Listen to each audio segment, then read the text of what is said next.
I'm very pleased to be with you today.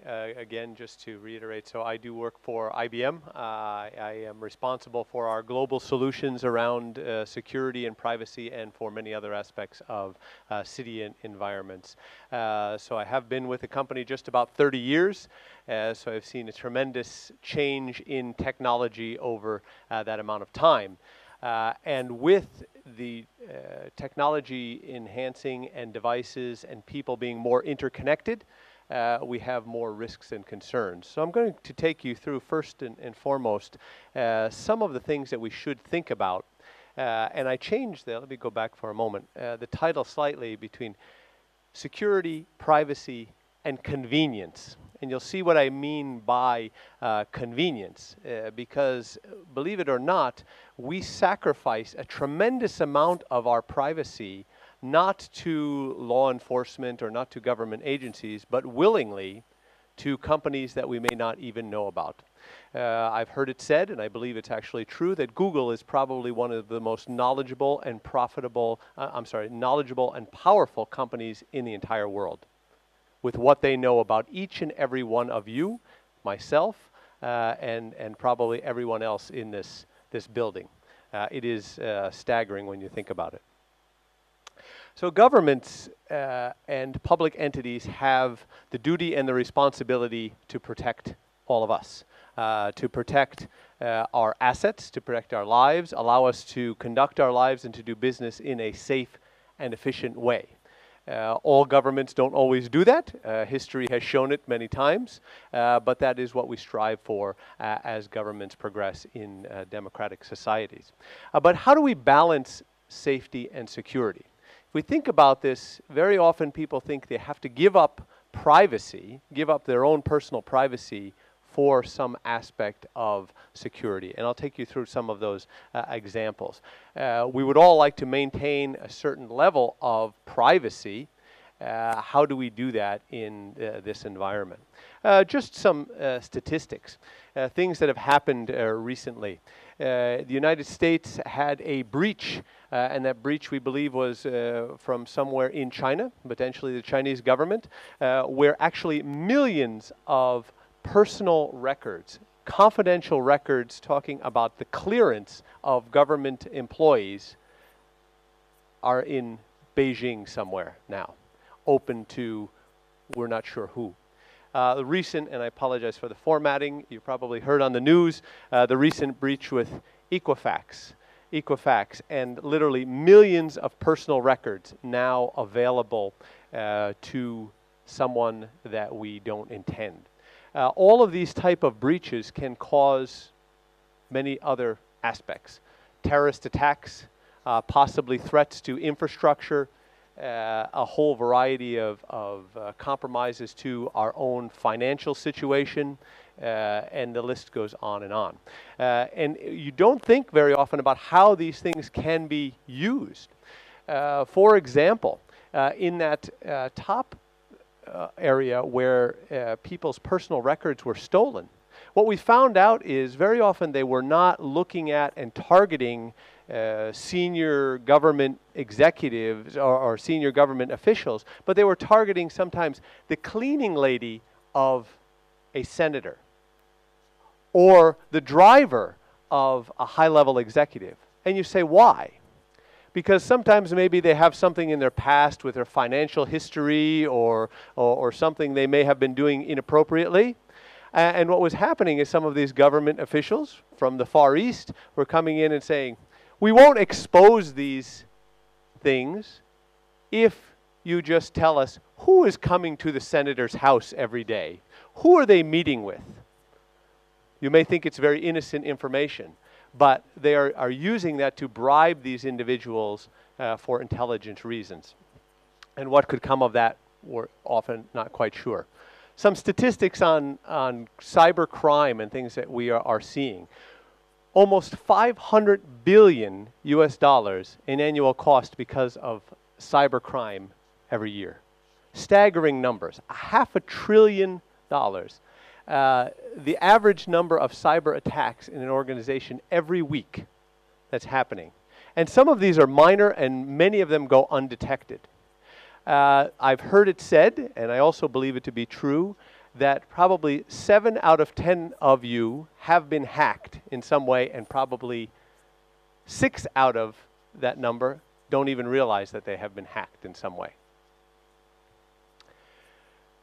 Average length of time that it goes undetected, sometimes months where these attacks go undetected. So a whole variety of things that are happening behind the scenes. Give you some more kind of progression of what we see. Initially, many of these attacks and on our own privacy and information were just for nuisance or curiosity, to wipe out a hard drive, a high school student or a young college student trying to see the capabilities of new technology with not any real malicious intent. But now we see it actually moving up the ladder, where some of it is to gain some notoriety, some of it is, and the majority now we see for monetary gain, to find out information about individuals for monetary gain. The amount of money that is made on cyber crime and invasion of personal privacy today 4 times exceeds that of the global drug market, which is very large, as we know, but what people are seeing now, it is more so in cyber crimes and invasions of personal privacy. And then there's also national security and espionage, and having to determine how and where we see certain threats that are brewing. If we look at the cost to the industries, a huge amount of money for what is happening to governments and to companies and to individuals where intellectual property is also being stolen. Conversations between collaborators for innovation and taking those ideas and being able to market them maybe in a faster way. All of this leads to a concern that we should have. I'm going to skip over this for a moment and go right into, it's an interesting comic when you look at it closely. We want to maintain a certain amount of privacy. But how much of that privacy do we have to give up for security? And if you notice, they're disassembling the house of privacy to put up the barriers of security. Well, what does that mean? What does it actually do for or to us? What are we giving up? If we think about crimes, think about things that are happening, I'm going to take you through an example.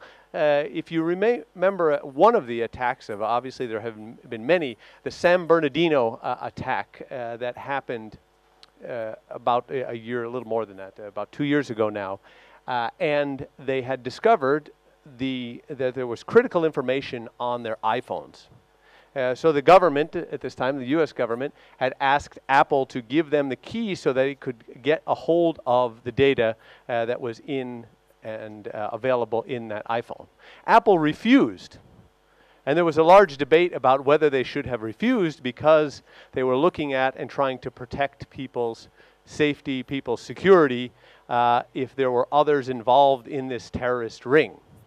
So just by a quick show of hands, if some of you remember that case, and I will just describe it for those of you who do not, I'd like to know what your thoughts are. The case was that the phone held information that was encrypted, but potentially could have exposed a larger terrorist ring. So the government wanted to get access to that information so that it could determine whether or not there were other threats. Apple, on the other hand, saying, by giving you access to that information, that key or that ability to gain access to that encrypted information could now infringe on millions of people's privacy, because now others, and it could get into the wrong hands, would have access to that encrypted information, access to that personal information that exists on millions of devices around the globe. So they refused. First of all, who thinks that Apple should have given the keys to the government to look at this information? Just one? Few? Who thinks that Apple should have, and they did, not give the keys because of the infringing of privacy. Interesting. I would have thought it would have been more balanced than that.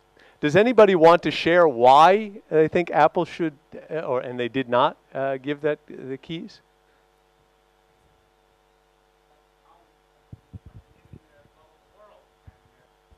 We live in a global world, and the question of protection of the people, like in more massive scale, is more important than the private information. And I think that government should control all these things and control people, maybe not the whole private life, but some of them which can be important to the guardian of the country. So I think it's important to have the access to this information in case to support and to protect people.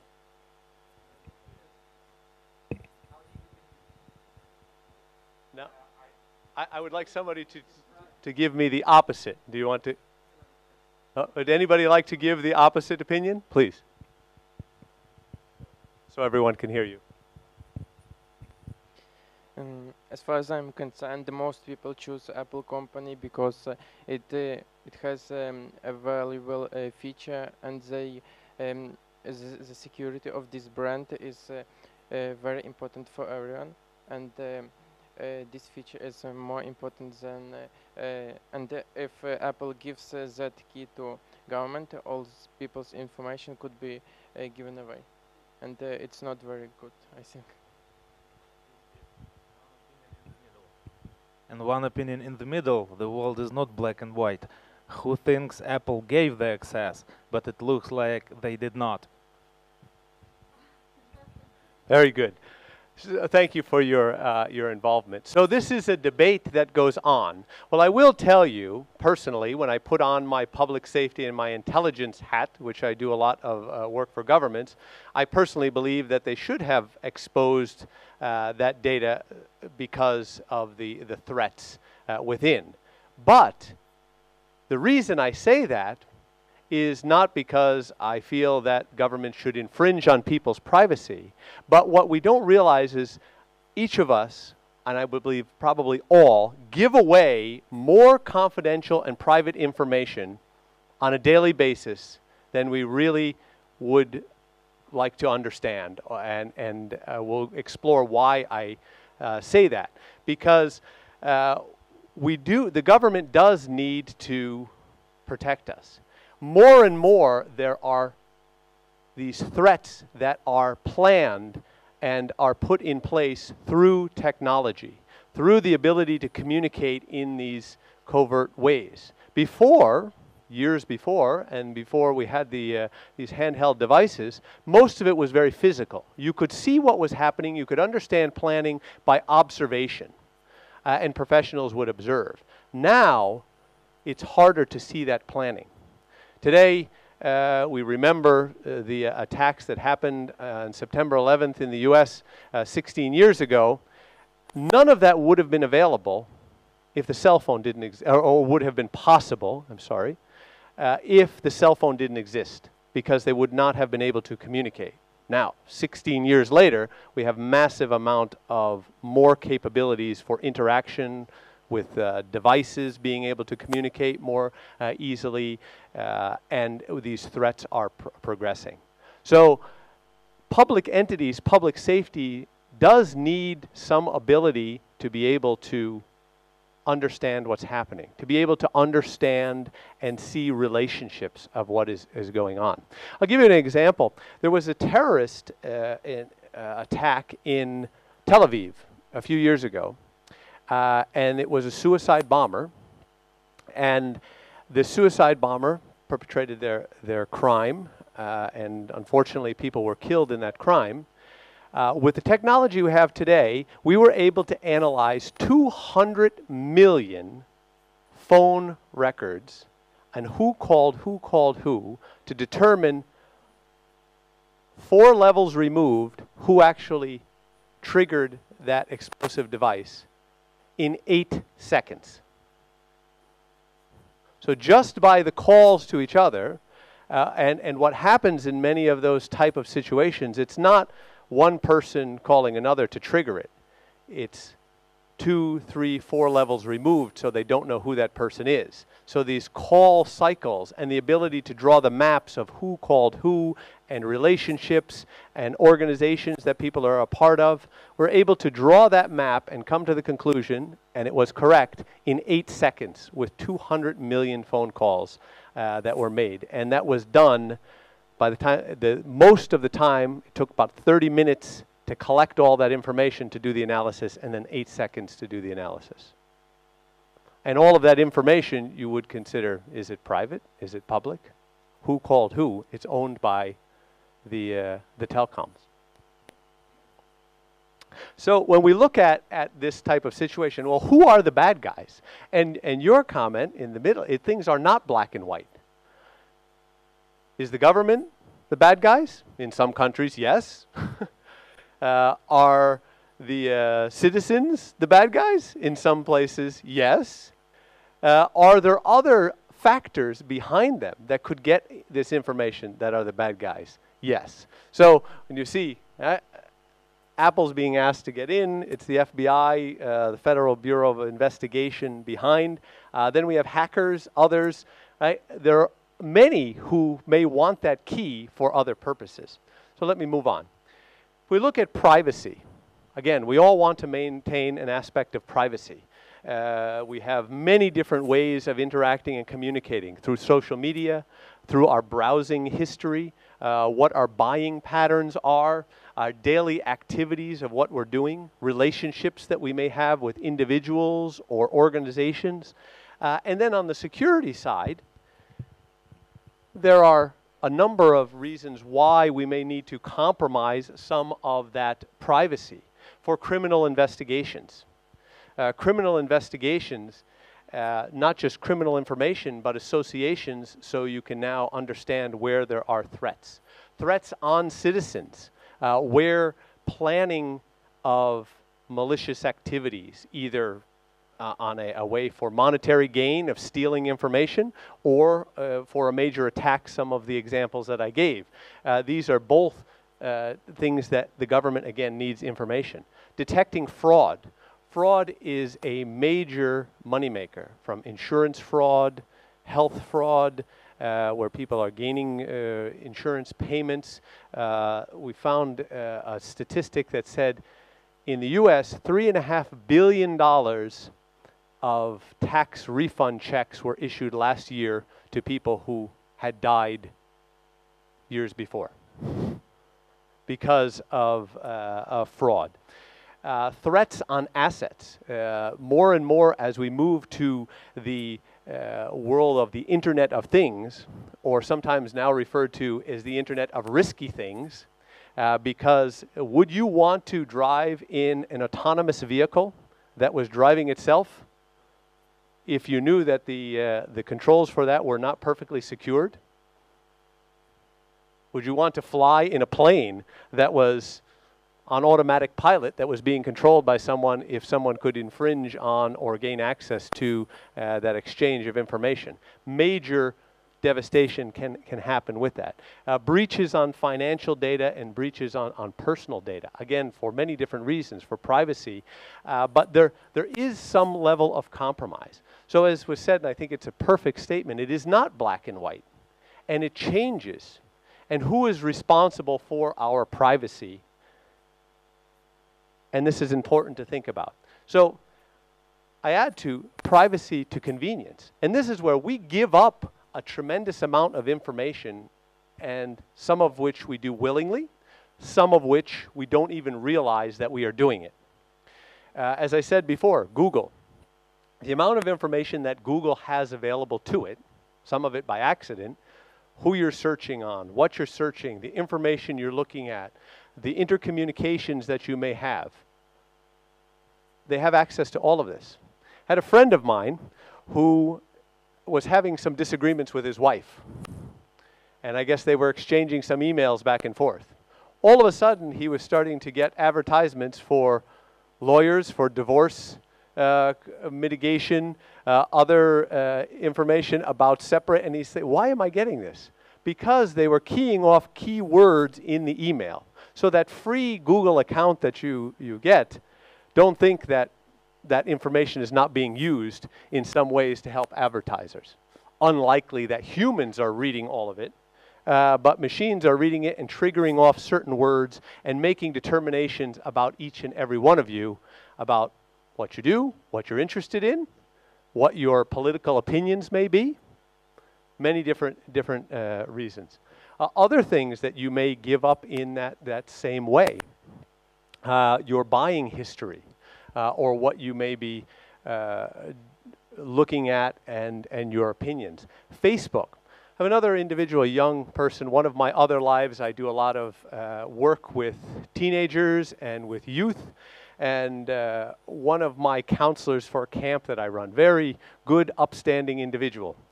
But the things that he posts on Facebook, if somebody was going to hire him for a job, they would think that he is a radical, because he lives out in the woods and he is a hunter.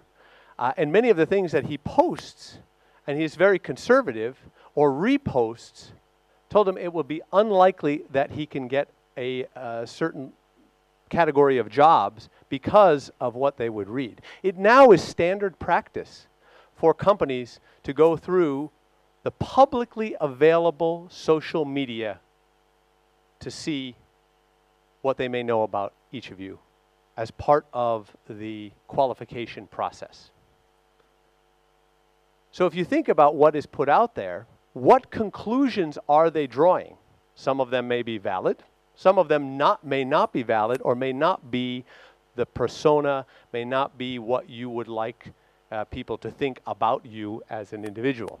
But we do a lot of this for convenience. How many of you have seen an app that says, "Can I share your location?" Yes. Why do you want to share your location? I do it.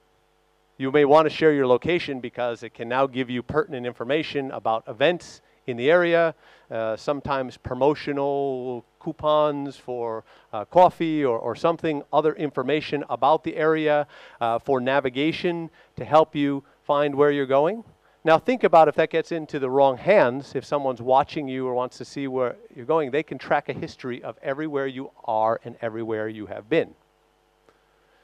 IBM a few years ago had purchased the weather company. We're a technology company. Why would we want to purchase the weather company? Does anybody have any idea what the value is of purchasing the weather company? That's a piece of it. So weather information is very important, and it controls many aspects of our lives on what we do. Putting that aside for a moment, location information. Humans are obsessed with the weather, and there are, on a daily basis, 5 times more requests for weather information than humans on the face of the earth. So a tremendous amount of information, and what we do with that information is we also can see where people are. Now, we believe that we are a high integrity company, and we use that in an anonymous way to look at how groups and people are moving, to predict traffic patterns and so forth. But getting into the wrong hands, I can look at an individual and where that individual is, where they're going, where they've been. So we do give up some of that information for convenience reasons. If you think about what you give up for convenience reasons, or you think about what you share because you want to be open and collaborative and communicate, how can that be used? Who can you trust? Again, who is the bad guy? Who is the bad person that we're trying to protect from? Very often we think about giving up privacy for security as not being proper, because historically, governments have, and individuals within governments have used that information inappropriately. But we give up a lot more today just because of convenience. So privacy, one of the conclusions I want to draw here is, and has to be, deliberate on your own part. So it's not just about what people would have access to, but it's you as individuals on what you want to give access to and how much privacy you intend to and want to maintain in order to do that.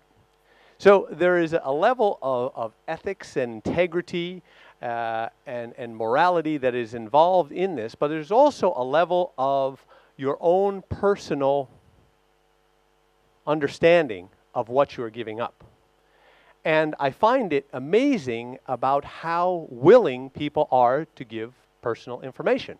I have my children, and when they are online, I had one son who willingly was asked a whole bunch of questions of where he lived and a whole number of other things as he was finishing high school.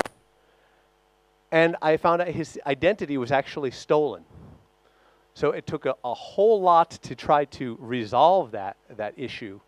And he was not even realizing he was giving it up. Ask the question, answers the question. So it is very much and very important that we deliberately think about how much of our privacy we are giving up. Not how much is being taken from us, but how much we are willingly giving up. Are we concerned with the entities that may have access to this? And that information, is there anyone here who has never used Google? I would be very surprised if a hand went up in this room. Maybe in the senior convalescent home, but I'm surprised even there it would be the case. So we all use it. Why do we use it? We use it because of its convenience. I use it constantly for many different things. I have a Gmail account as well. So again, they can collect a lot of information. And they use it, for the most part, for very good reasons, for a lot of collaboration. But if you think about what they have, and if some other entity was able to gain access to that, or they were breached in some way, they can gain a lot of information about each and every one of us. So the thought about who are the bad actors. And bad actors, as I call it here, can mean a lot of things. It can mean someone who wants to inflict personal harm. It can mean someone who would like to compromise or steal our financial assets. It may mean someone who is gaining knowledge about us that we don't believe is appropriate or we don't believe is true. Again, a human resource organization within a company that is considering hiring you for a job. I had one of my employees from my team, since we do a lot with law enforcement, and I sent him to Puerto Rico to a police organization, and he is a PhD in vision computing. He has been with a company doing research for many years. He got to the police office, and I got a call that my employee was arrested. What happened? They went back in his history and found out that he did something very stupid one evening while he was drinking with his friends in college. 35 years earlier.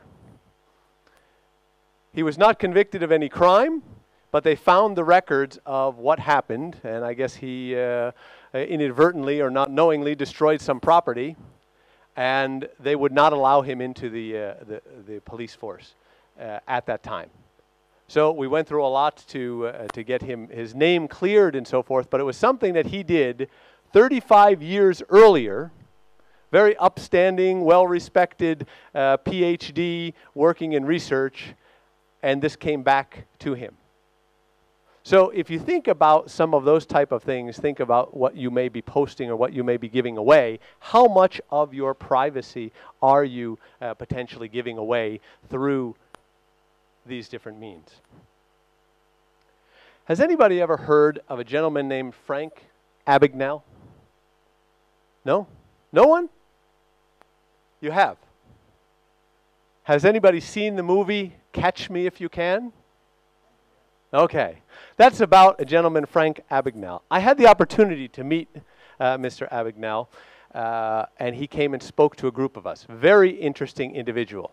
Well, this individual, he had a very difficult young life. You can read about him on the internet. And when he was 16, he ran away from home. He left his parents because of some things that had happened. And he started a life of crime. And he found that it was very easy. And this was many years ago. So many years ago, he decided he would start to steal people's identity. and be able to gain some monetary advantage, some money. And within a 5-year period, he was able to scam, steal about $3 million with his activities from the time he was 16 years old. He is now approximately 60, and he has spent the last almost 40 years working for the U.S. government. Because the best way to understand the mind of a crook, the mind of a criminal, is somebody who once was a crook and once was a criminal. And he was talking about things that we take for granted. And if you listen to him speak, he will make you very paranoid about what you do on a daily basis. And he talked about technology. And one of the things he said is technology breeds crime. Would anybody agree with that? Yes? No? Maybe? We'll talk about it. Technology breeds crime because we're constantly developing technology to stay one step ahead, but people can use that in a very negative way. And we don't spend as much time looking at the ramifications because we're trying to look at how we can use it to our advantage. We, as humans, want to have more and more convenience. For us to have more convenience, we need to give up a certain amount of our privacy for that convenience. If we want to be taken somewhere, we have to tell someone where we want to be taken. If we want to collaborate in some way, we have to expose a certain level of ourselves to be able to do that. So where is that compromise? Well, Mr. Abagnale, he had some interesting comments when he was asked to say, boy, how would you feel if you were still in that life of crime of the technology that was available today? And he said, it would be like being in a candy store for a crook. It would be so easy. So they said, well, give an example. Here's an example. He said, I can be in an airport, and I know this for a fact because I developed some of the technology. With my phone, I can take a picture of an individual. If I get a reasonable view of their face, I can now use something called PitPat, which is available on Google. I can determine probably who that person is. And then by maybe having a casual conversation and asking where you're from and maybe get a hold of your birth date, I'm 90% there to being able to steal your identity. And with that, I can pose as you in many different ways. Mr. Abagnale traveled literally millions of miles in the cockpit of Pan Am jets. He never flew the jet alone, posing as a pilot. Traveled all around the world for free. Well, how did he do it? He went and he got a uniform. He looked at what and he didn't even have the resources online, what the various badges looked like. He used a photocopy machine. He made badges. Boom, he's in the cockpit. He posed as a doctor. He put in insurance claims. Many different ways he stole people's identity. And now he uses what he does today to try to prevent these crimes. Debit cards. Does anyone here have they ever used a debit card? Never, ever use a debit card to charge something. Maybe if you need to get money, but reason for using a debit card, well, it's convenient. But using a debit card, if someone could scam or get access to that information on the card, they now have your bank accounts, they now have the routing numbers, all available to them. If you use a credit card, that liability is on the credit card company, and you're only responsible for a small amount. So it's another way that, again, for convenience, we've given up a certain amount of privacy. Checks, which aren't used as much anymore. But a check, I also have a lot of involvement in the church, and we had a fundraising campaign. Hundreds and hundreds of people gave checks. And what we did in order to be kind and be able to send thank you notes, we took copies of every one of those checks, and we sent them a thank you note. And then someone showed me this stack of all these checks that we had copies on. So now we had hundreds of people who we had their bank account information, the routing information to their bank, and it is amazing how easy it is to do a money transfer if you have an account number and the routing information for that bank, which is all clearly published on every check that you may see. So these things that are available that people willingly filled out and handed to us, and of course we were not using them for malicious purposes, but getting into the wrong hands, we've compromised some of our privacy for the sake of convenience, and sometimes we don't realize how much. So what this man does now is he has paid his time. He served time in jail. He was actually offered a pardon. We have in the United States, the president has the ability to pardon any criminal. And a previous president offered to pardon him for his years of service. He refused to be pardoned and have his record cleared because he said, yes, I in fact was a criminal. Yes, I in fact performed these crimes and I'm guilty and therefore I should not be. And his method to try to repay that is to help stop future threats like this. So just an example of some of the things that we see. I want to start to wrap up and then open for questions and conversations with something called digital exhaust. Have you heard that term before? Anybody? No? Digital exhaust is what we all leave. What is exhaust? It is what comes out of an automobile, an airplane, any kind of engine that we leave behind. Well, we leave a constant stream and trail of information about us through text messages, through phone calls, through social media, through GPS records, through video that's captured from security systems, through a whole variety of things each and every day. And that digital exhaust is accumulating, and much of it is there. We like to say forever. There are certain limitations of storage and so forth, where it can be gathered and we can now have a picture of a level of privacy that you may have wanted to maintain, which is now exposed. And most of this is not because anybody is taking it. It's not because any government agency has now opened up and unencrypted your work. This is publicly available. I'll give another example. I was in a presentation, and this is technology of a peer of mine, which can monitor tweets and social media for keywords. So we had a police officer, he happened to be the chief of police of the city of Atlanta. And he asked him to come up and he said, give me a couple words, slang words that a drug dealer may use. He put them in, and this is available actually out on the web. It's called TAC Tweet, if anybody wants to go and look at it. And you can monitor certain words that are being used in tweets. And from that, we were able to, in this live demonstration, look at where those words were being used and the group of people and their association with each other. Because you also have available who are the people who are following you, who are the people that are following you, who are the people that are following them. And we were able to determine that there was a major drug exchange that was going to happen in downtown Atlanta. The police chief called out a group of his patrol cars, and they made an arrest because they were able to find it. These drug dealers didn't think it's possible that anybody could be monitoring these open tweets that they were having amongst each other. So this was just freely given. Thankfully, the criminals aren't as bright sometimes as they think they are. So a lot of that information is available. There was another situation also with drug activity, and I'll tell you it is an interesting story. I can't tell you where, but I was asked to go and monitor surveillance station that was monitoring where drug activity was happening. So they gave me the address, and it turned out it was in this remote area with old factories. Didn't look like an area where you would want to be.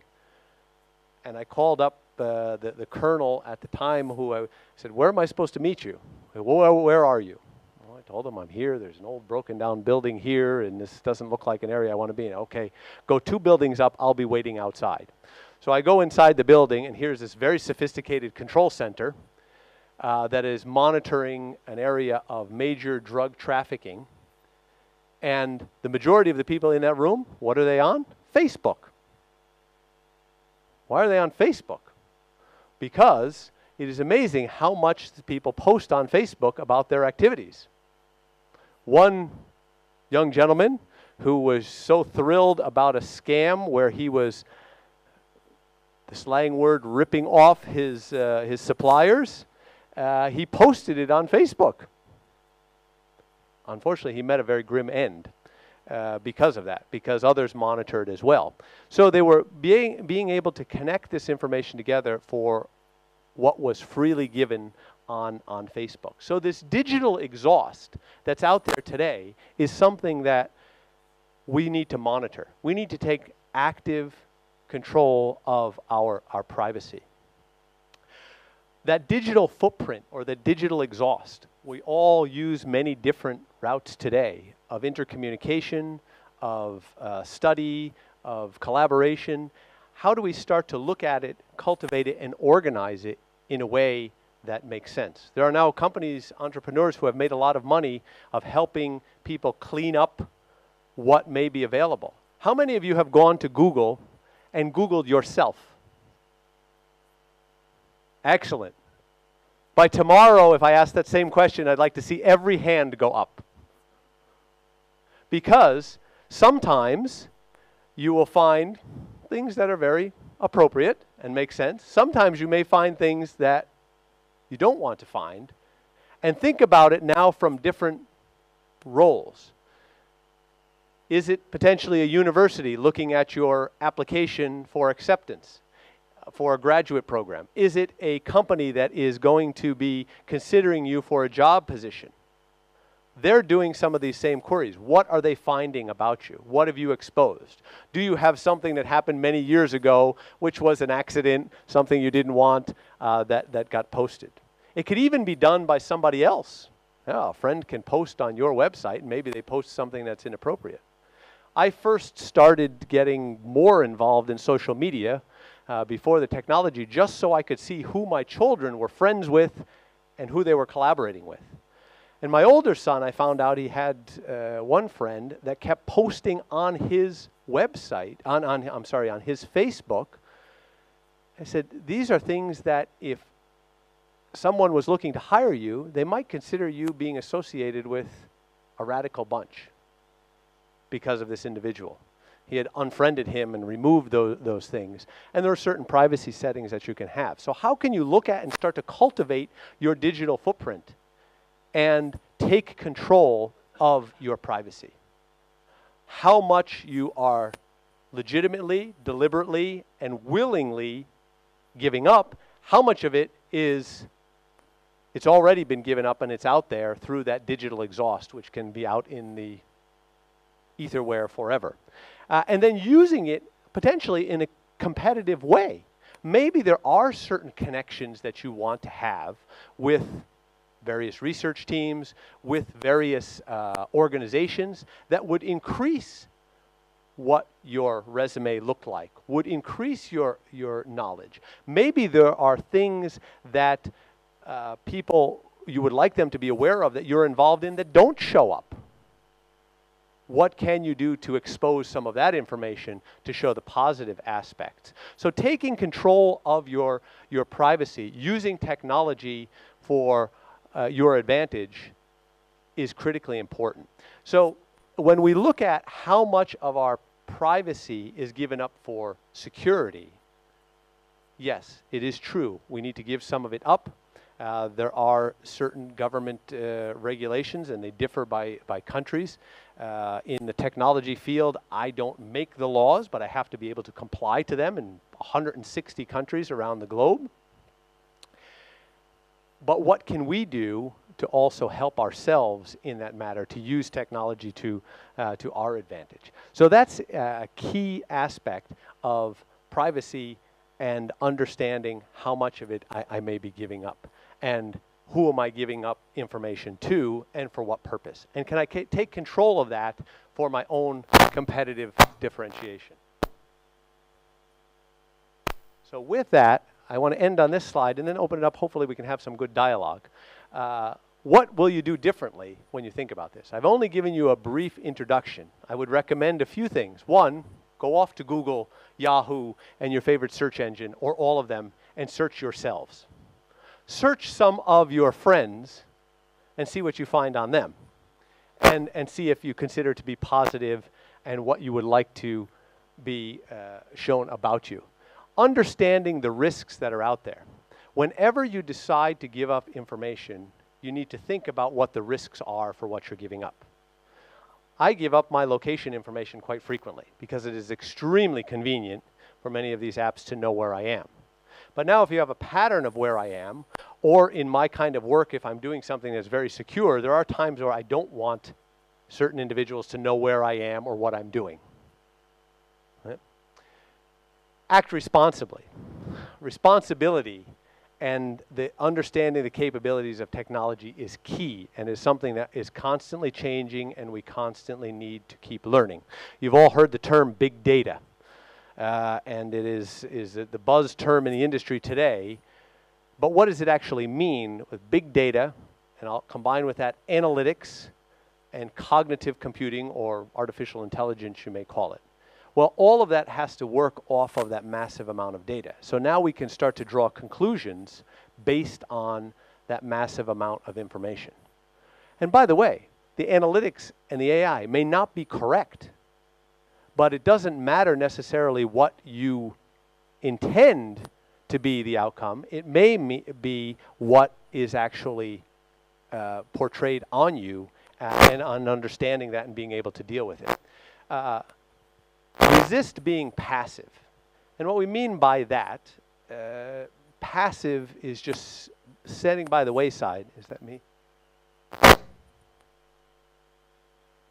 Sorry about that. Is being just standing on the side and allowing things to happen by not taking an active role in your own privacy and the data that you give up.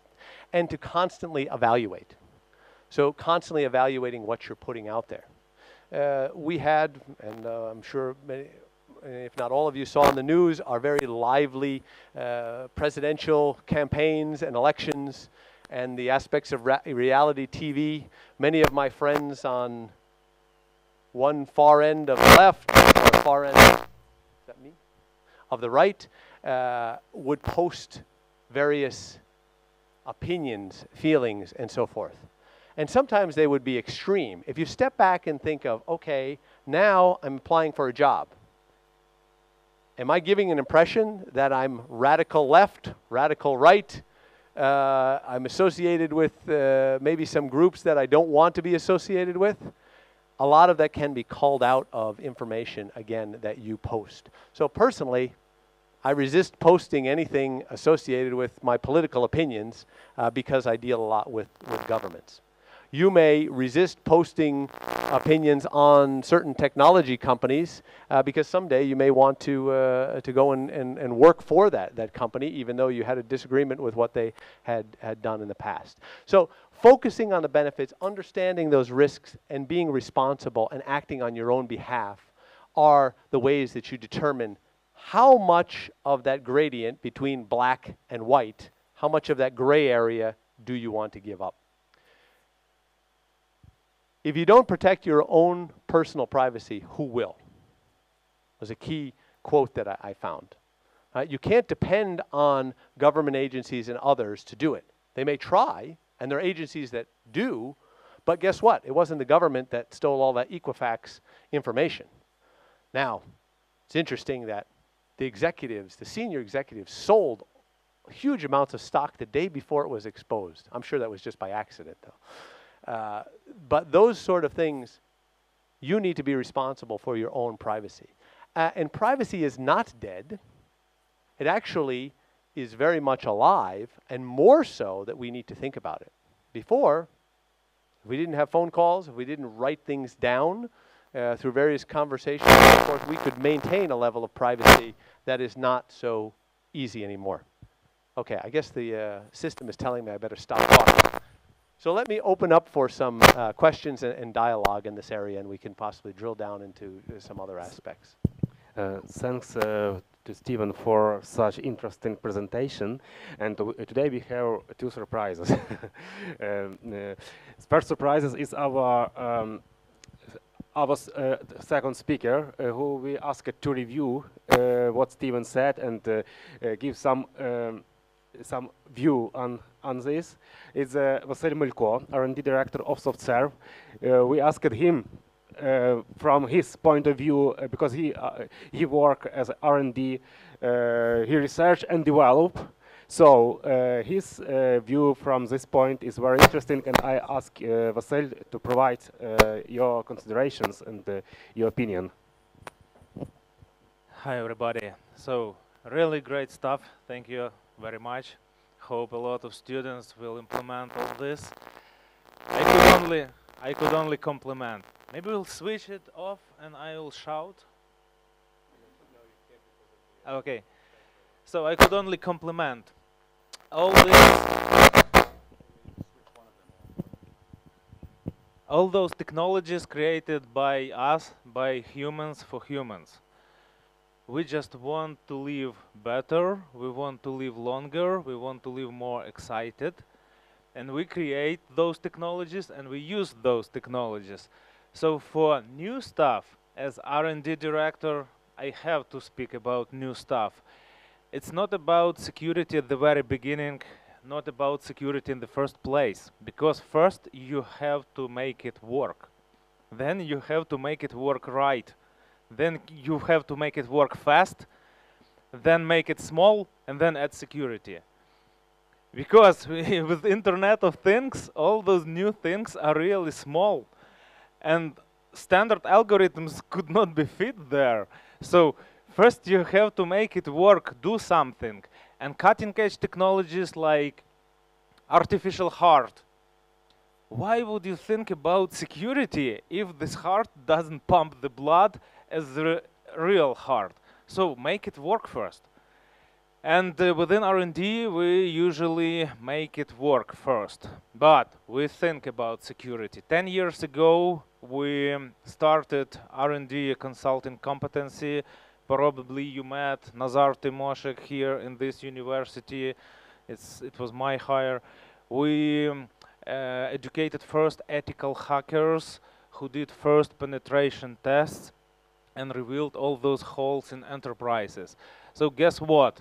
Technology doesn't matter as much as people matters.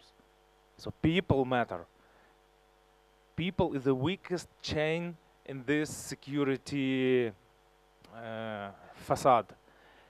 Real hackers, actually hackers is a bad word because it's spoiled. Hackers are good guys.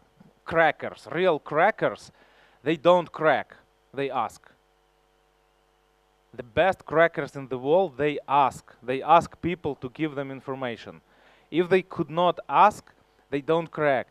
They buy. They give you 10% of the amount and they say, I need this information.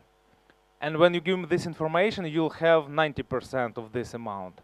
Okay, if I don't give you this information, you could retain your 10% of that amount. So some people don't respond, but some people in some dire straits situations, they think about those 90% and they decide to sell that information. And that information is sold at the government level. So this is about people and technologies. Let's move further into specific terms. Personalization, privacy. We did not hear today individualization. What the difference? Personalization is, hi Helena, and the same email with some promotion. Hi Denise, and same text for the same promotion. Individualization is much more intimate. You probably will sell or trade your biometry, not only that social and search exhaust. We have mobile data, social data, purchase data, all the data is present, but you will trade your biometry, your fingerprints, your ECG, your retina scan, your bioimpedance, other things to get even better service. So it was the mic, technology matters. So it's demand and supply. If you show demand for this service, other people will give you this service and try to make money on it. If you ignore that service, then no, it's economics. So I propose to ask questions from the audience, and we will, together with Steven, answer them. Could you give us an kind of a practical advice? What is fine to do in the internet and what is safer to avoid? For example, should I turn on my location detection only when I need it, or it might be turned on all the time? Or is it fine to back all my pictures and videos up to the cloud? I'll try to answer first. So if you are doing it consciously, it is key. Because very often you may turn these things on and leave them on, and now you may not want this exposed later on, as well as what you back up. You should always assume that whenever you turn on a feature like that, or whenever you put something into the cloud, that they can have access to it, especially when it's a free service.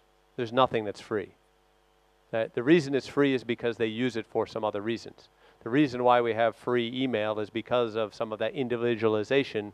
And my friend who was getting help with a divorce, which thankfully he never had. They made up and they're doing quite well now. But you need to think about that. I'll give an example of what happened inadvertently.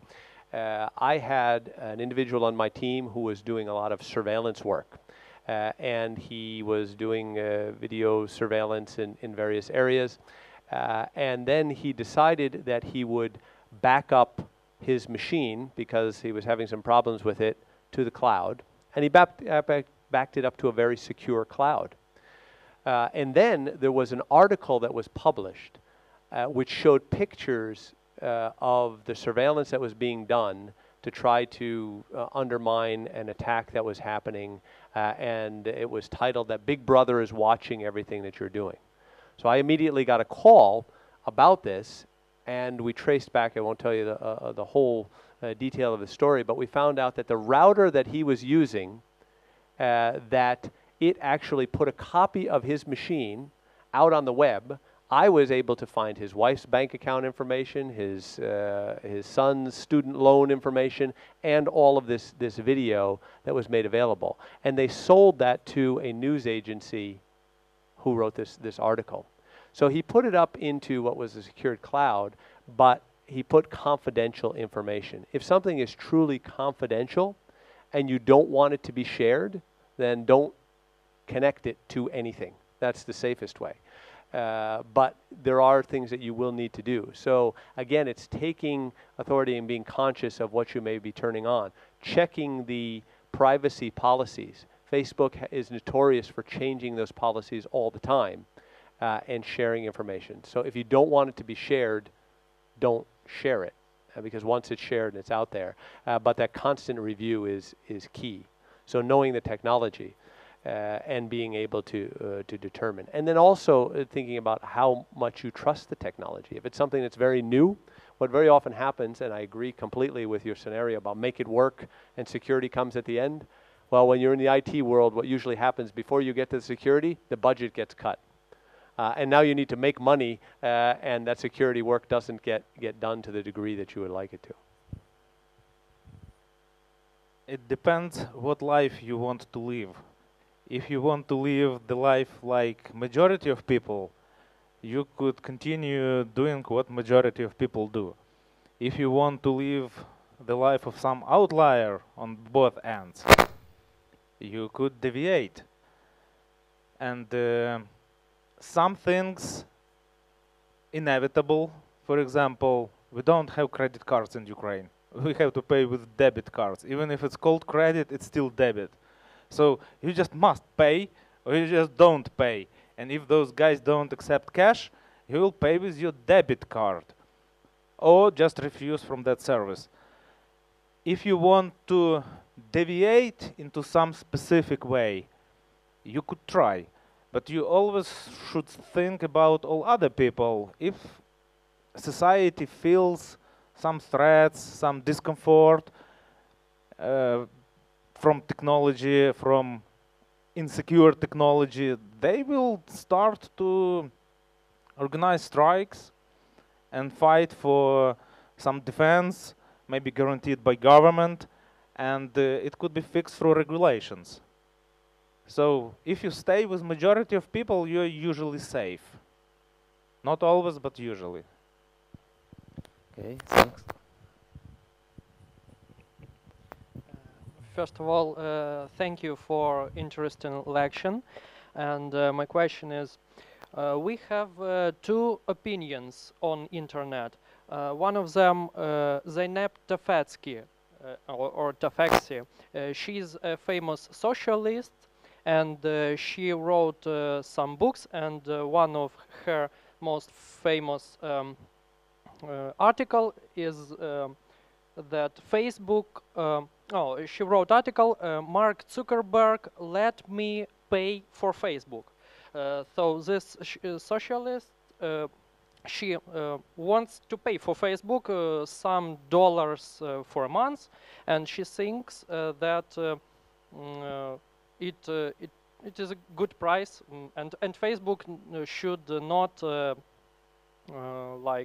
see information.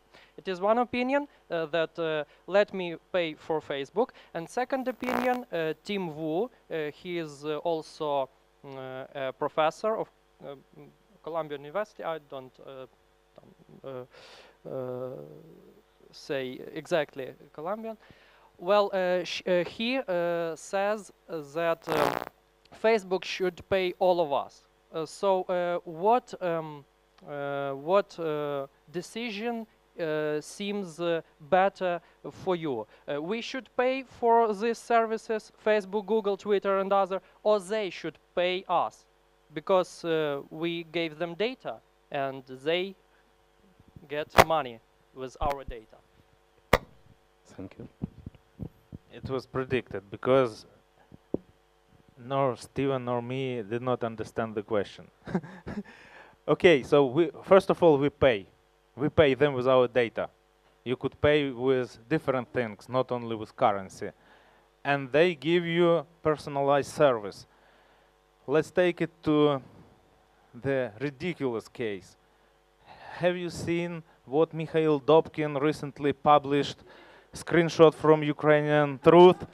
It was how that site pays to Dobkin because Dobkin paid with his data and they served him personalized ads.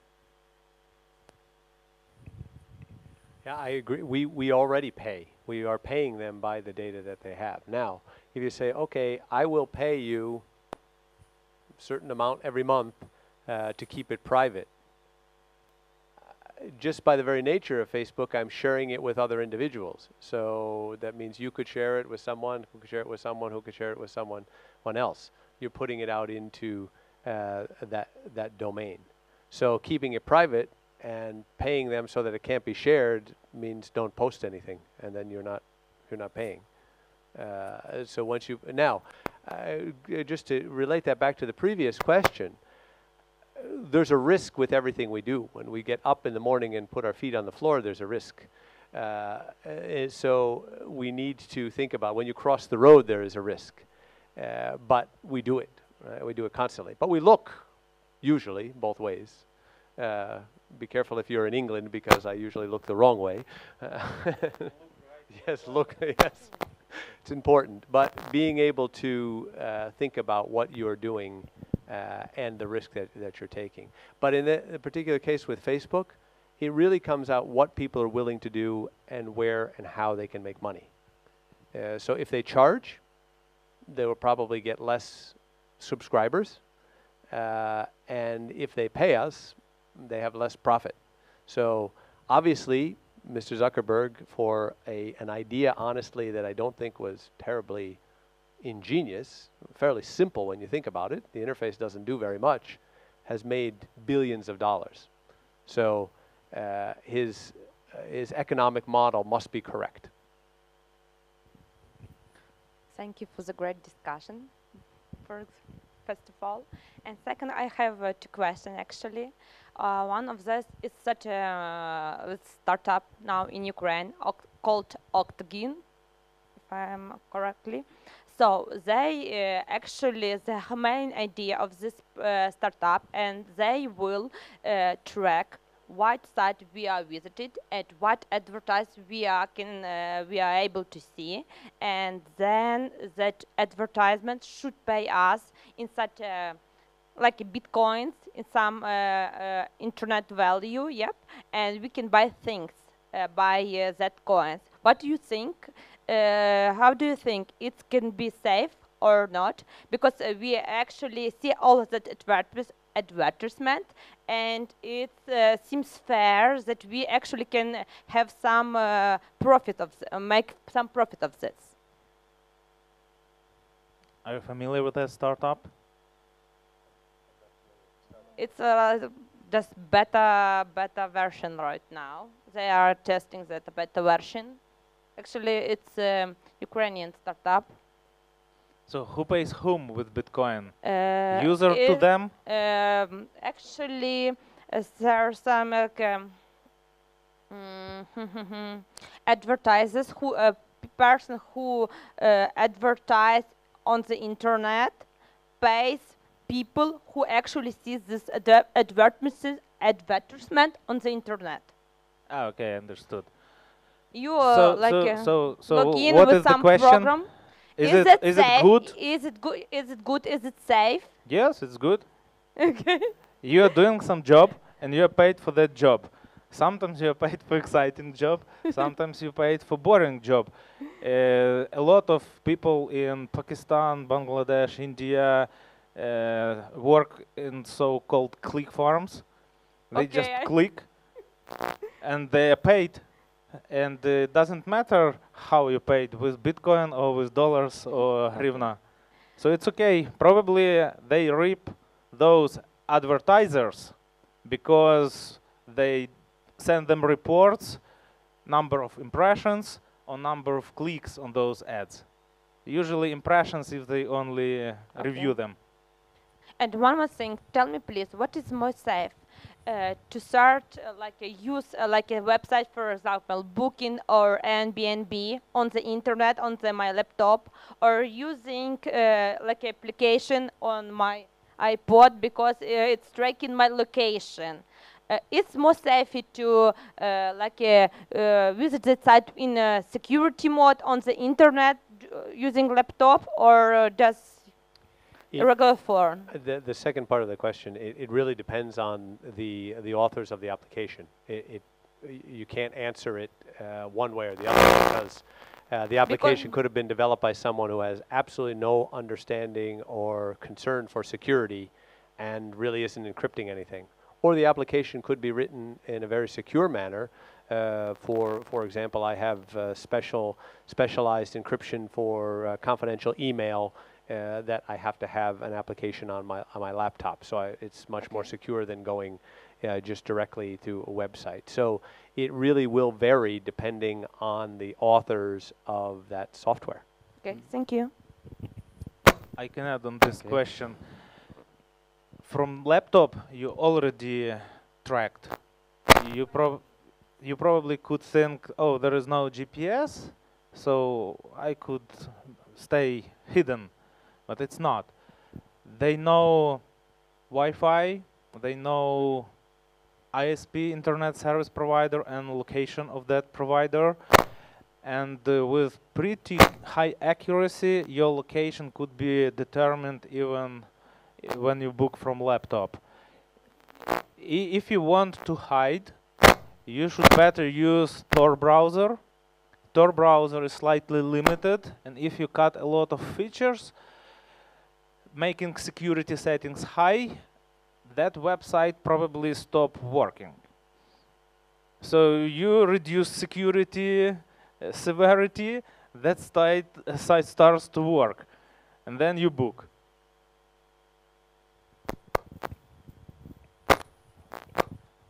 I've got a few questions to Steven. First, what's your attitude to sharing, opening information with government officials? Second, has much has changed after September 11? And third, is every word I can Google is followed even after clearing cache and cookies? So let's start backwards, if I can remember all the questions you asked. So with Google, once you search it it's kept. So you can clear your cache, and yes, It maybe doesn't matter if I clear my cache. or no, cookies. if your wife looks at your phone and maybe she doesn't want you looking at something, she probably won't see it. But does Google know all of the websites you visited? Absolutely. And once you do that search, it is maintained because it has to talk. And it saves my data.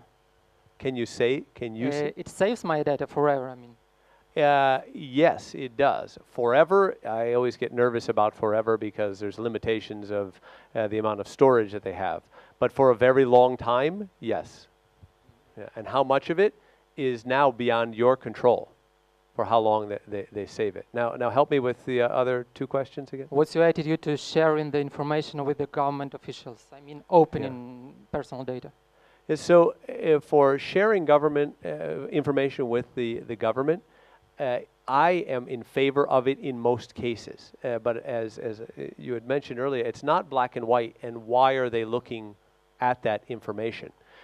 We have, and since I deal quite a bit with law enforcement and intelligence agencies, and I stress the difference between the two, because intelligence agencies can have a lot of information on innocent people that they use to track bad guys, right? You could have had an interaction with someone to sell somebody something very innocently that was then used for bad purposes. Doesn't mean that you're a criminal, doesn't mean that you're going to be convicted, but your information may be important to solve that problem.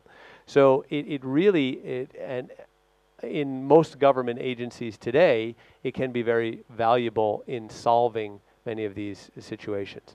Like phone monitoring. We had a situation in the US where phone calls were being monitored, and this was found out, and the public had a major outcry that the government should not be listening to these phone calls.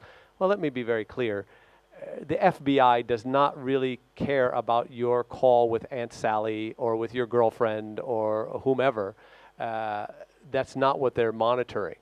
But they do need to understand where calls may be made to terrorist organizations, money laundering, and so forth. And by restricting them, it puts us at much more risk. Because So the bad guys can find that information out sometimes easier than the government. So what you need to balance is when we think exposing it to the government, when we restrict the government, there's no law that restricts the bad guy. He's a criminal anyway. He's going to go do whatever he has to do to get the information. But the government has to abide by the laws that are made by that establishment. So very often, they can't get the level of information that the criminals can. So that's something that needs to be considered. We do have regimes around the world where that is not true, though. And it does change. So we do need to be concerned about who we're giving it to and our attitude, honestly, of how the government will use it. And the third question? has it been changed after September 11? Has it definitely has been changed after September 11th. But what I see, is the majority of changes after the terrorist attack were changes that allowed organizations to share information. What we find in many parts of the world, emergency services, fire brigade, and emergency medical did not have any ability to share information with law enforcement. There's just no connection. They didn't have that. So what we see is a lot more solutions that now allow us to share that information. In Copenhagen, when they had a terrorist attack a few years ago, they had a picture of the person that they believe perpetrated the crime, and they had no way to communicate that, even to send it around. They had to photocopy and drive it to various areas around the city very quickly to be able to give them a view of it. Now that's an extreme, and it is not that way any longer, but that's the case. What I see a lot of changes to, after one of those attacks, how information can be shared more than given up. The information exists, the entities don't share it. And the last question, if you don't mind, to the representative of SoftServe. Can you explain me a bit the difference between a debit card and why am I responsible for my action, and with a case in a case of credit card, why the credit company is responsible for my steal money? What are the main difference? Steven, is I don't to get you it. because we don't have credit companies. So my example wasn't very good if you don't have that situation. So let me explain how it works. And when a credit card company, you signing it up, pretty much says you're using their money, and you agree to pay for your debt based on your charges, your legitimate charges. And what most of them, if not all, large banks have is they have controls to look for and detect fraud. And they turn off that card, so there's only a limited exposure to it. Now, banks, when you use a debit card, it is drawing directly from your bank, so it is using your money, not the credit card. The credit card company, I'm using their money and I'm paying it back, and if I pay it back quickly, I pay no interest. If I pay it back over time, of course, they make money on interest. Debit card, I'm going directly against my own bank account. Many banks have controls in the same way for fraud, but that money could be removed from your account, and they may eventually, you may get it back, but it's a period where it's your money that is at risk as opposed to the credit card company's money. I have this situation because of my travel and my patterns of sometimes being in multiple countries even on the same day. They always turn off my credit card because they think it must be fraud. So there are things and patterns that they look at in buying to try to stop that, but it really comes down to using someone else's money or direct access to your money. But you're probably talking about overdraft. I mean, not about your money, about credit company money, yeah? No. So if I charge, let's say, $1,000, the credit card company pays the, let's say it's an airline ticket, pays the airline for that, and I have 30 days to pay them back. They use their money for that initial payment, and then I have to pay them, and if I only pay a portion of it, I have to pay interest. Whereas if I do a debit card transaction, that money is, not immediately, but within usually 24 hours, is drawn from my account. Now, if it was a fraudulent situation, I could eventually get it back, but that money is now gone from my account. If it's a fraudulent situation in the credit card company, they've taken the risk. It's not, I haven't paid them yet, and I say, no, you fraudulently took that charge. It wasn't me. I can prove that it wasn't me. I wasn't in that area, and so on and so forth. They are now responsible. Now, so that's the difference between the two. And it may be one of the reasons why you don't have credit cards, because of that potential fraud. And now I know why only my debit card worked when I tried to charge something here in the Ukraine. And I didn't know that before. Okay. I use my right to give question, but I don't pretend for ticket. And I would like to give the question person who is here, but he is not here. Steven mentioned about the budget for security when startup develops their products. Sometimes this budget is cut for security reason, to save the money.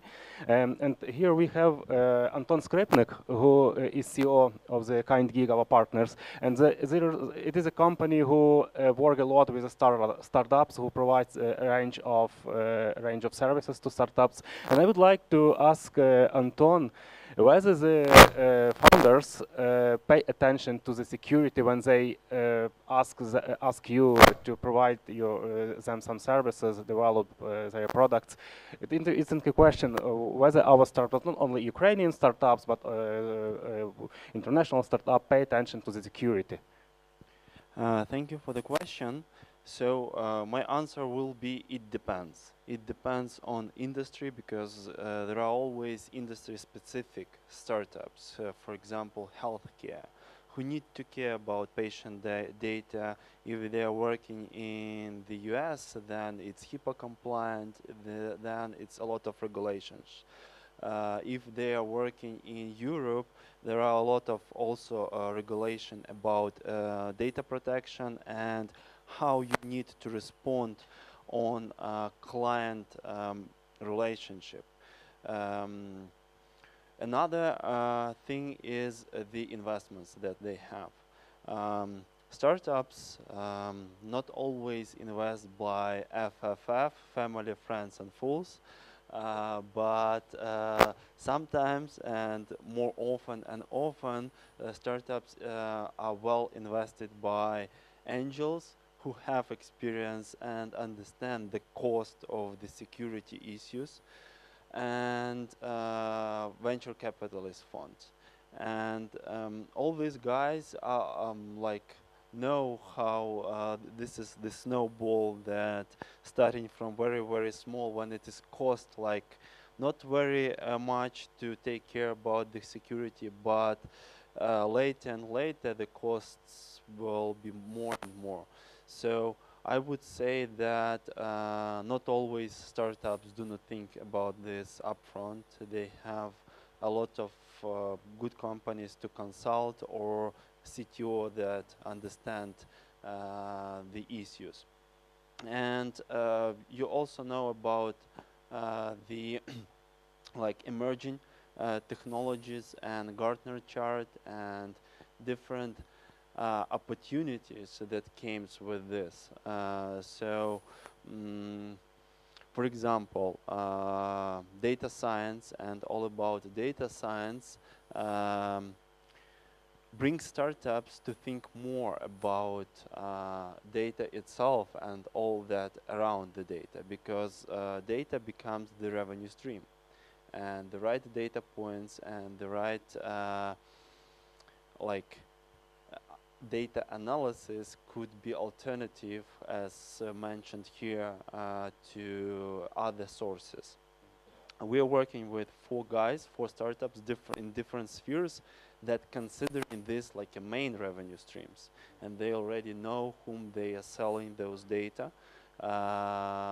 One in retail and three in healthcare industry. So, but different geography globally. I would say that it depends. Depends. Okay, and next question. Thank you for the presentation of this very topic. That was quite interesting. I have the very exact question. How about using open networks like open Wi-Fi's, unknown internet providers?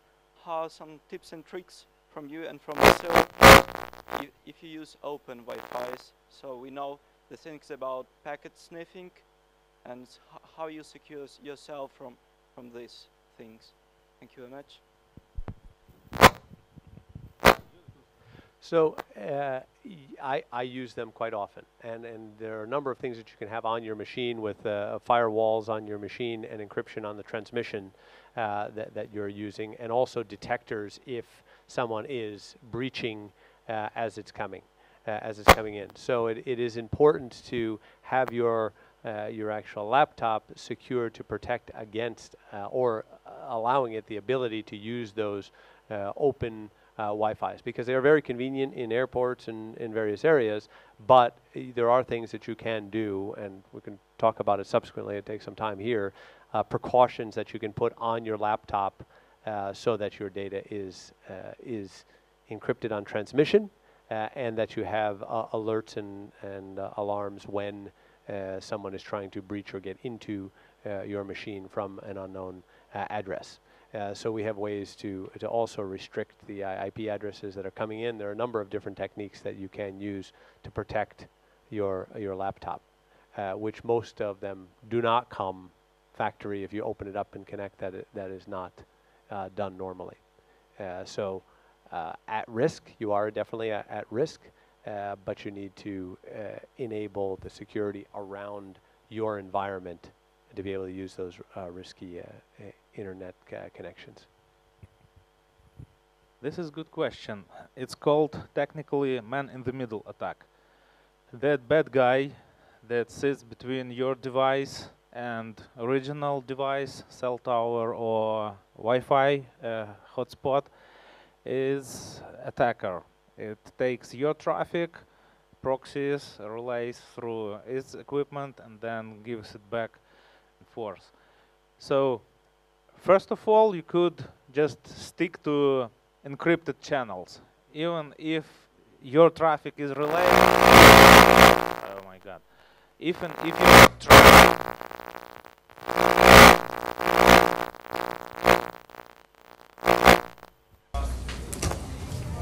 so even if your traffic is relaying, it could be encrypted. And without the decryption key, the attacker is not able to decrypt. Brute force is possible, but even if somebody got some blob of your encrypted traffic, you are pretty okay. Another thing is reducing the number of those man-in-the-middle attacks. Instead of connecting to different hotspots, you could use your telecom uplink. Kyivstar 3G or whatever, maybe we will have some better G. In this case, you have only one responsible provider. So in this case, if you use the internet from your telecom, you have only one provider on that end. And what is easy to attacker to do? To put some pineapples between this university hotspots and your device, or substitute or set up own cell tower. So according to Occam Razor, those guys will use something cheaper and faster. So if you want to be safe, use what is safer.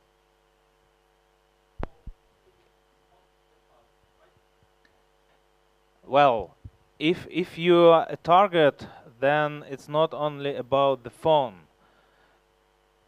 The information that is present on your phone could be taken from the cloud if you mirrored everything to your Apple Cloud or Google Cloud or whatever. So if you're a target, then it's different question. It's a question how to protect myself from all attacks, not from the man in the middle. Let me add to that, because you bring up a very interesting point that I didn't address before. Before I addressed when you're giving information willingly to someone. It's Facebook. I'm giving it to, I know I'm giving it to Facebook. I may not appreciate what they're doing with it, but I'm giving it to them. What you're saying, no, go ahead.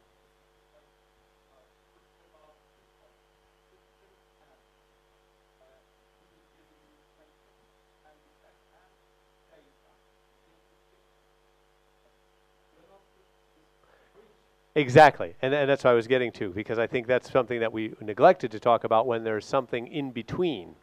And that is very important, where you have another third party. And it can be in a variety of ways. It could be internet connection, and as you said, you need to protect yourself. Also, scammers on a credit or debit card, where it could be a device that's put in front.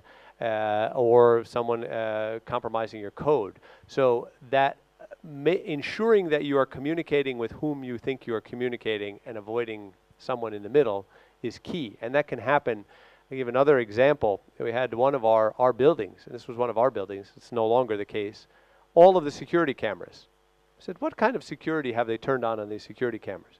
We were able to reroute the video from those IP security cameras in literally 5 minutes. That were, no, it was within the internet of our building, but these were security cameras, and we rerouted them without security, the building security even knowing it. Yeah, I know why. Because those cameras are small devices, there is really a small chip to do this video encoding, handle it at high rate, embed some additional business logic to accumulate, to have some admin console and blah, blah, blah. So there was so restricted environment that guys did not implement security. They just made it work and made it small. So what they did is they had direct connection. The only way you could get to it is if somebody went and cut the wire and put something between it. And okay, they knew that nobody was going to get into that wire. Now, with everything being IP connected, it's very easy to have something in between. So this is where the endpoints, the security of the endpoints, to even ensure, like going to the telecom, not too many hackers or bad guys that are putting up cell towers, but using cheaper devices, but also having that encryption and having that security on your endpoints. So the security that's turned on. Well, another thing you may get from a browser, where you get a warning message where they're trying to penetrate a certain stream. And sometimes it's because, again, they want to gain information about where you are, what you're doing. Saying yes to that, you potentially exposing yourself quite a bit. And in that example that I gave earlier about the that person who all that confidential information ended up on it, we have now our laptops, everything on it is encrypted. So if I do a backup, the backup copy of it requires the keys to unencrypt it. So now that would never happen. It was one of the reasons why we implemented that, is because of that sort of situation. And that was where it was a particular brand of router that he had in his house that had a malware bug in it that someone exposed. Okay, our time come to end, and we have time for 2 questions. Okay. Yeah, I have a question. Unfortunately, my question is not so short, but I will try to keep it short. So my question is about data information security and data protection. Oh, sorry. On a global level. So so do we have any institutions that maintain any policies and standardize some security protocols, etc., on a global country level? So what I mean by that question is, so in well-developed countries, in US, in UK, there are a lot of regulations from government how to protect personal data and how to protect healthcare data, etc., etc. But in our country, for example, we still our medical information is in paper, and a lot of that. So how can I be sure once we have to switch to electronic medical records? How can I be sure that my data is protected? Paper is probably one of the most secure. It's difficult to communicate around in that way. So are there standards group? There are 2 levels. So yes, there are standards, but there are always groups and individuals looking on how to find ways around those standards and what can be done. So first of all are the processes and procedures, because you brought up earlier, the weakest link is usually the person.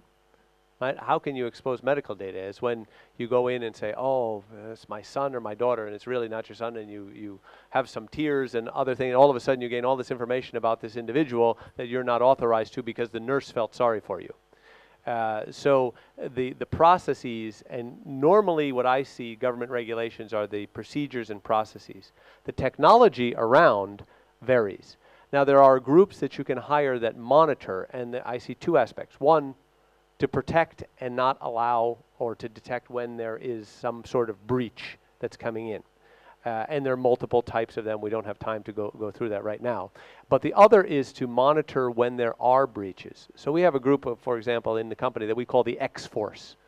And all they do on a daily basis is follow, watch how malware, viruses, a whole number of different types of bots, and how they're progressing throughout the world, of where they're being detected, so that they can draw and put a boundary and a fence around your infrastructure to protect against them. Because as new releases are coming out, new exposures are coming out, right? Apple had very few attacks because it had lower usage than Windows for many years. Now it's got more usage, there are more attacks because they're finding holes. So 1, having the procedures and policies, 2, protecting that infrastructure, and 3, monitoring on a regular basis potential breaches are what we see as critical. I didn't have enough time to do that justice, but we can talk more on the break. Hi everybody. My name is Alexander.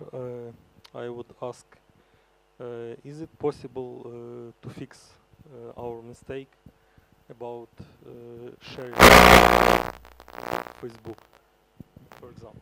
There are companies that make a lot of money doing that today, to go and try to improve your image.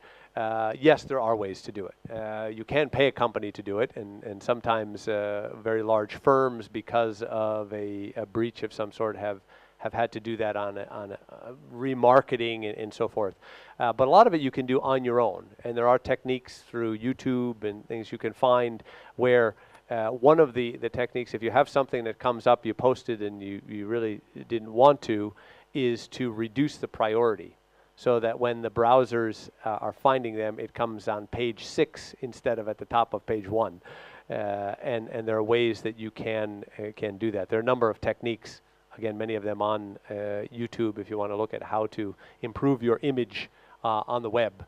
I would start there. And there are also services that can help, but most of those services are not going to do much more than, honestly, if you're fairly technical, you can do on your own.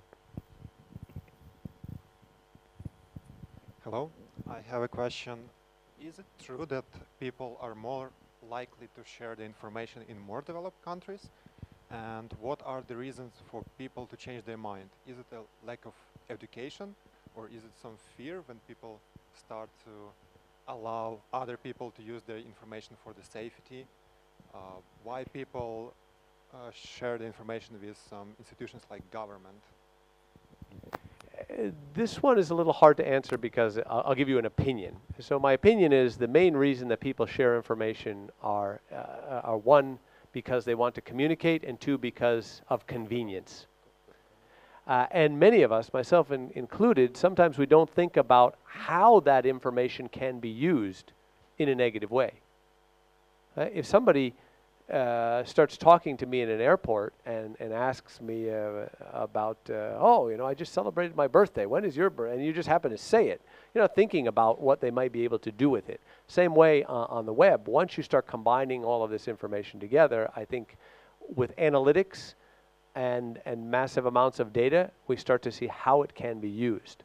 I don't think it's really because of developed or undeveloped. I find developing countries tend to share more just because they have more ability to do that. You also find politically, countries that have been oppressed or have been occupied tend to be more conservative.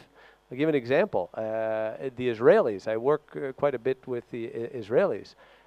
When all of your neighbors want you to cease to exist, you become very interested and paranoid about things. And they're very cautious and security conscious because they have that mindset. A great example, and I'd love to give it to you, but I will at a break, on a difference between what I saw happen there and what I saw happen in the U.S. In the U.S., they had no concern whatsoever because they don't have that mindset that someone is trying to attack. So it really is what your political background is, and sometimes now somebody has found a way to attack or use that information in an unkind or malicious way that you didn't realize before. Okay, I thanks. Can I add? Okay, Vasil. Thank you. So I would like to add from economical perspective. There was a shift in economy called sharing economy, and the slogan is to share is to gain.